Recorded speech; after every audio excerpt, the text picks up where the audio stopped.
Hello, and welcome back to another episode of Imperfect Marketing. I'm your host, Kendra Corman. And since it is the first episode for 2025, I still can't believe it's 2025. I'm doing things a little bit differently. As you know, this show is called Imperfect Marketing because marketing is anything but a perfect science. I think that the key, though, is that we learn from our mistakes or experiments and learn how to change what we're doing and move forward better and faster. Oh, let's go ahead. Let's see. I had 52 episodes, maybe 51 episodes, interview episodes in 2024, which is just crazy. And every single guest that I have on the show, I ask the same question. This show is called Imperfect Marketing. Marketing's anything but a perfect science. What has been your biggest marketing lesson learned? And so today we're just going to revisit some of those fun and interesting, and there were actually a couple of themes that popped up, lessons from all of my guests. So let's go ahead and dive into the first one. Knowing your audience and building relationships. That is just so key, right? Brenda Miller said, we will all have mistakes when it comes to marketing, but you need to lean into them and embrace them as learning experiences. Don't be afraid to try something new. If it doesn't work, ask, what did we learn and what can we do differently next time? Very good way to think about it, right? So let's talk about knowing your audience and building relationships, because that's everything. Knowing your audience is so much more important than you probably think. And to be honest with you, a lot of people skip that part because it's boring. They don't want to do it. It actually takes a little bit of work. And so it's trying to hit a target in the dark if you don't know what they are and what it means to them. So Cindy Chang talked about it, and this is a phrase that I've used for years. If you try to be everything to everyone, you will become nothing to everybody. So again, narrowing it down, understanding who they are and what it is that they're looking for. Another great insight from Nicole Grinnell, who was another guest on the podcast. She said, when you speak directly to your ideal client and their struggles, you become their go-to solution. Powerful, right? So I want you to, the key takeaway from that theme and those episodes was that you need to take time to refine your ideal client profile. I want you to ask yourself, what do they need? What words do they use? What keeps them up at night? And then speak directly to them in the words that they use and watch the magic happen. So a second theme was the power of focus and simplicity, which is always cool, right? So let's talk about a little bit focus. We try to do everything at once. Like I've been there, done that, have the t-shirt. And we end up overwhelmed. TJ Murphy, who was a guest on the show, shared a game-changing perspective, in my opinion. And he said, batching tasks and time blocking your schedule makes you more efficient and helps prevent burnout. I batch and I time block my calendar. I'll tell you that right now. It is so helpful to do that. And you actually get things done. Erin Kraske also had a gem. Her gem was simplify your messaging. Clarity attracts the right clients. So again, tying in focus with understanding your audience, total key. So the takeaway from this one is less is more. Focus on one or two core strategies, then streamline your messaging, right? If you're juggling too much, it's time to declutter, not just your desk, but probably also your calendar. Now, let's talk about authenticity being your secret weapon. Drew B. Wilson reminded us, show people who you are so that they can know, like, and trust you. Social media isn't just for fun. It is a tool. Pretty cool, right? Lauren Gaglioli said, when you tell stories rooted in your values, trust grows naturally. Pretty cool, right? When you really think about authenticity and building trust in your content, that's so important. So the takeaway from that, share your personality and values through your content. People connect with people, other people, not faceless brands. So don't be afraid to be yourself. I think that that is a huge takeaway that we all need to focus on. All right. Pricing and value strategies. This was a good theme that came out of some of my episodes in 2024 because pricing isn't just about numbers. It's about perception and value. Marco Torres said, discounting trains customers to wait for sales. Instead, focus on value-added incentives to stand out. That was a really cool episode. Then Colin Sandberg, who was another guest, echoed this. Low prices might attract customers, but they also attract problems. Charge what your value is worth. Good way to think about it. Do not over discount. That's not good. Competing on the price is a race to the bottom. Instead, highlight what makes you different and why your product or service is worth it.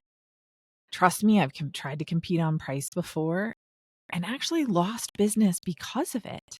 Because people were like, why is that so cheap? So be careful of what message you're sending with your pricing and make sure that you're charging what it is that you're worth. Because again, a lot of those value seekers are not necessarily people that you want. Now, social media and email marketing are a dynamic duo that I love. Paul Gowder said, email is where the ROI lies. Social media builds interest, but email turns interest into action. Very good. Lisa. Oh gosh, I'm going to mess that up now that she's not here. Gardner also emphasized storytelling is key. Use email to tell your brand story in a way that connects emotionally. That's so important, right? Using social media to engage and drive traffic is fantastic, but you need to rely on email to nurture and convert. Together, those two tools are unstoppable. Don't like social media? That's fine. You don't need to be on it. You need to be out there somewhere that's getting you that reach and then leverage email to convert. Now, metrics matter, but only the ones that drive meaningful action. Lauren Gaglioli also said again, don't chase vanity metrics. Look at data that drives meaningful action. Back in March of 2024, I went to a conference and they were telling us all of these wonderful metrics that they hit. They were all vanity metrics. None of them were conversion based. And let's just say that we did not invest into that organization again to the level that we were because they couldn't give me better. They couldn't give me metrics to show any kind of result outside of awareness and outside of vanity metrics with these big numbers. And they just didn't really mean anything. And so you have to be really careful when spouting off vanity metrics. Yes, they sound good. Yes, a lot of people believe them, but you know better. And if you don't, that's okay. Look into it and figure out how you can take action on it, right? That's what's really important there. Max Ivy said, accessibility isn't just for your audience. It's also about making your metrics accessible to you. And so that was a huge podcast episode all about accessibility beyond ADA compliance and just working with people. So definitely work on making your metrics accessible. Make sure that you're making it easy to do work with you, no matter how anybody is using your website or your emails. The takeaway is to focus on actionable metrics. If you have access to information, what are you doing with it? And be ready to pivot when something's not working. Flexibility is key. But you don't just give up immediately, right? You got to give it like 3 months minimum, ideally. And then let's embrace imperfection because that's what this is all about, right? Marketing is anything but perfect. And a lot of times, progress is a lot better than perfection. So Cindy Chang said, rarely do the things go exactly as planned. Business is about improvising and adapting on the fly. And Aaron Marcus inspired us with the times I learned the most were when things didn't go perfectly. That's where the magic happens. So what's the takeaway there? Mistakes are inevitable, right? The key is learning from them and using those lessons to grow. Because if we're not learning from what we did, then what's the point? So I just want to talk a little bit more about the insights gained from my guests. There were so many lessons learned and so many things that we can learn from in what they shared and what they did. And I'm looking forward to even more of that this year in 2025. But I want you to know your audience and build genuine relationships. For most of us, it's really about the relationships. It's about that know, like, and trust factor. And if you're talking above or below your audience, they're not really liking you or trusting you that much, right? You want to focus on simplicity and clarity. Let's narrow down. Let's focus, be simple and clear in our message, and go from there. Then you want to be authentic. Okay, authenticity is key. I used to remove all of my ums and my ahs from my podcast episodes. Hopefully, they don't annoy you too much. So is my biggest filler word. But this is authentically me. Yes, I have notes right here that I'm looking at and referencing because I want to make sure I don't forget anything. And especially when I'm referencing quotes from previous guests, I definitely want to make sure that I'm getting it right to at least some extent, right? But you want to be authentic. Your authentic self is what builds trust. And if you aren't yourself, then people aren't really going to feel like they know, like, or trust you. And then you want to highlight value over price. Do not worry about price, right? If you think it's too high or you're concerned, do a little bit of research.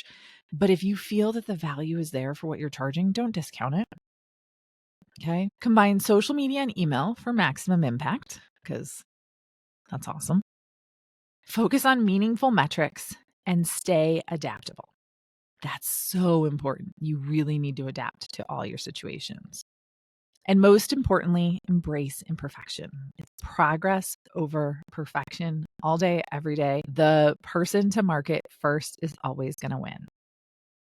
Your challenge this week, there's only one day left in it, but until next week, right? Pick one lesson from today, and I want you to apply it in your marketing.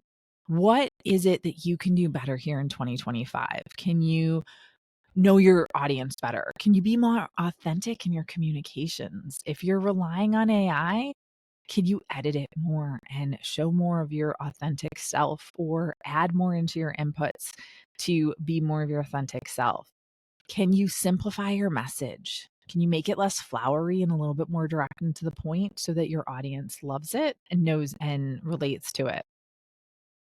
Can you put a stake in the ground when it comes to the price and the value that you're offering your clients? Can you look at your metrics in a different way and make sure that you're targeting the right ones, right? So thank you so much for joining me for this special episode of Imperfect Marketing. I hope that you learned some things from it, got some ideas, or got inspired to go binge listen or watch a few other of my episodes from 2024. There's just so many things that we can do.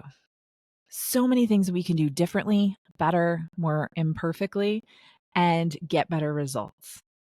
Let's make 2025 the year of results. Thanks so much and have a great rest of your day.